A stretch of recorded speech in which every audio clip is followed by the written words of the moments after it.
So, statistical technique, I'm just going to start my discussion about probability. So, before going into the sum part, let me provide you with an idea of what is meant by probability. So, probability measures about the chances of an event to occur. That is, probability measures the outcome of an event. How much chance is there for an event to occur is going to be discussed here. Your P is going to be 1 if the event is certain to occur, and your P is equal to 0 when there is no chance of the event to occur. So thus, whenever you are just adding all the probabilities given in the question, it should be 1. Okay, the sum of all the probabilities should be 1. So in case there is a 0, then that particular cash flow or that particular event is not going to happen. Okay, let us see an example and conclude whether you understand this. So there is this cash flow of rupees 3 lakh, the probability is 0.3, and 2 lakh and the probability is 0.6, and 1 lakh 20,000 where the probability is 0.1. I just invested in a project. So this project provides me with the cash flows. I know the cash flows. So this is what we have studied in the study note 1. We know the cash flows and we will be finding our net present value or profitability index as per the requirement of the question.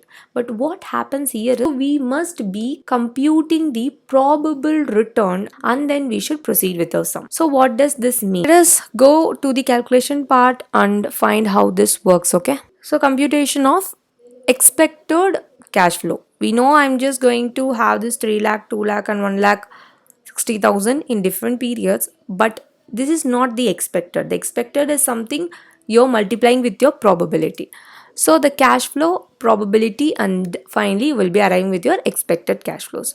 So the cash flows are 3 lakh, 2 lakh and 1 lakh 20,000.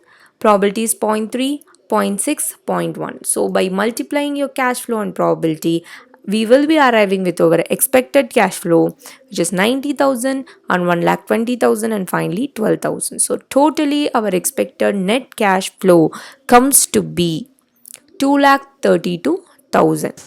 So guys, one thing to be noted here is, as I already said, when you make the sum of all these probabilities, you should arrive with 1. Then only the sum is correct. Okay, the probability is properly distributed among the cash flows, or else the probability is not correctly distributed. So it is so simple, right? So cash flows into probability, that is your expected cash flow.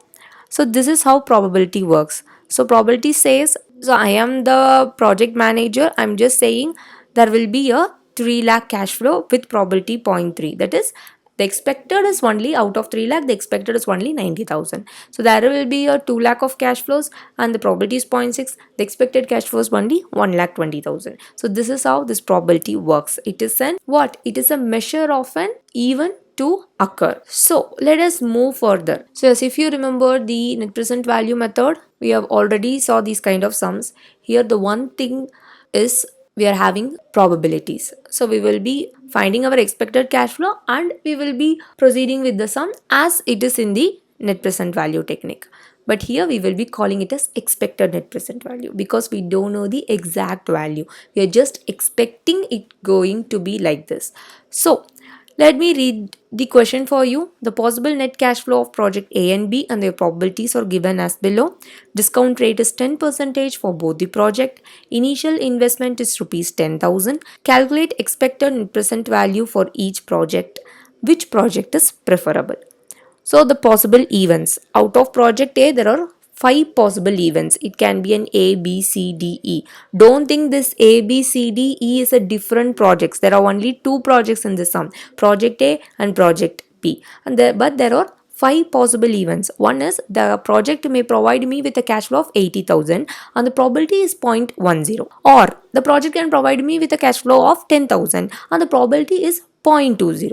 So this is how you should interpret the sum, okay? So similarly, they have been provided with the cash flow and your probability. Let us move further. Before that, this thing is considered to be single period. That is, you are provided with 2 different projects and your period, that is N of the project is going to be 1 because they didn't provide you with the number of years, right? So your N is going to be 1. Thus, it is considered to be single period. Let us move further and do the working part of these sums. The first thing to be found is your expected net cash flow.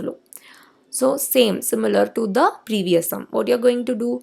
cash flow, probability, expected cash flow. So what are the possible events A, B, C, D, E, and I'm writing my cash flows and I'm writing my probabilities from my question, and by multiplying and cash flow and probability I'm just arriving with my expected cash flow. So my expected net cash flow for project A is 12,000. Similarly, I'm doing the same steps for project B and I'm arriving with what? 16,000. So the project says expected net cash flow is 12,000 and the project's B expected net cash flow is 16,000. Okay, let us move further, and now I'm just going to compute the expected net present value. What is here the formula for net present value? It is nothing but present value of cash inflow minus present value of cash outflow. But here it is expected present value of cash inflow minus present value of cash outflow, because I know the exact value of cash outflow, that is my investment, but I don't know how much inflow is going to happen. So by applying probability, I can expect that this much of cash flows can happen to me. Thus the project A is equal to expected net present value comes to be what? Expected net cash flow for project A into 1 divided by 1 plus k power n. This part is nothing but your expected present value of cash inflows. My expected net cash flow for project A is 12,000. So by discounting the expected cash flow, I will be arriving with my present value, right? After subtracting my investment, I will be arriving with my expected net present value. So similar concept is used for project B also. So just follow the steps, you will be understanding it. So by this, which project you will be choosing? The decision criteria is same. The project with highest NPV is to be chosen. So the project with highest NPV, that is the project with highest expected net present value, comes to be project B, because it results in rupees 4,545. Okay guys, let us move to the next question.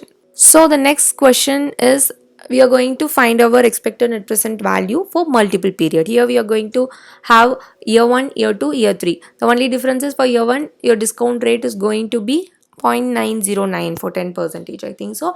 And for year 2, my discount rate will differ, and for year 3, my discount rate is going to be differ. Let us see the steps to understand it. So let me read the question for you. The probabilities for net cash flow for 3 years of a project are as follows. Your cash flow and probability is provided. So calculate the expected net cash flows. Also calculate the expected present value of the cash flow using discount rate of 10% and find expected net present value where the initial investment is rupees 10,000. Let us move to what? The answer part. First of all, you should compute your expected net cash flows. So simple. So cash flows year 1, year 2, year 3, what is the probability and expected cash flows. So cash flows is same, so I just used it in a single column. To avoid the repetition of the same step, I use this format. If you want, you can use your own format. The only thing is we have to arrive with our expected net cash flow. So yes, by again cash flows into probability will be providing with our expected net cash flows.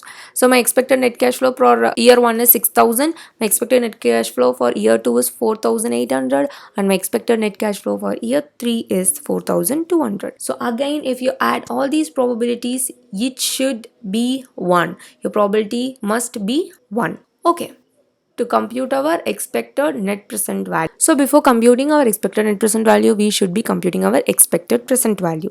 What is the formula? It is nothing but expected net cash flow into 1 divided by 1 plus k the whole power n. By substituting the values, we are arriving with our expected present value for year 1, and same by following the same steps you will be arriving for each year. So yes, we have been arrived for 3 years.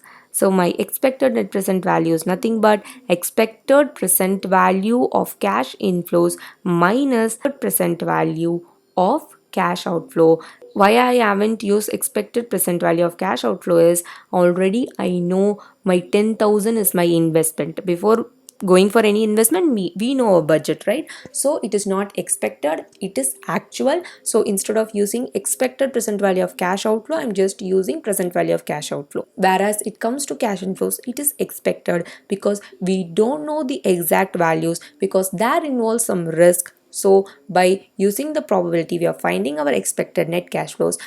and by discounting those expected net cash flows, we are going to arrive with our expected present value of cash inflow. And finally, by substituting the values in this formula, you will be arriving with your expected net present value. And this kind of questions is again expected in 2 marks. If you're lucky enough, these are simple, very simple sums, right?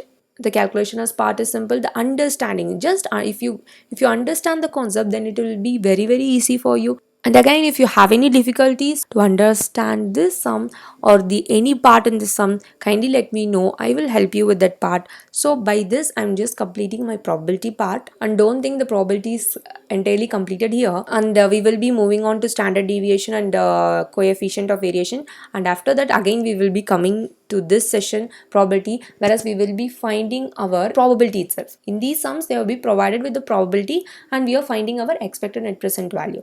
But there are certain sums, there is an advanced level of sums where we will be finding our probability itself. So again, at that point, I will be coming back to this probability. But before going that, we should understand the standard deviation and the coefficient of variation to have a good grip on that. Okay, and thank you for today. Let us see in the next video.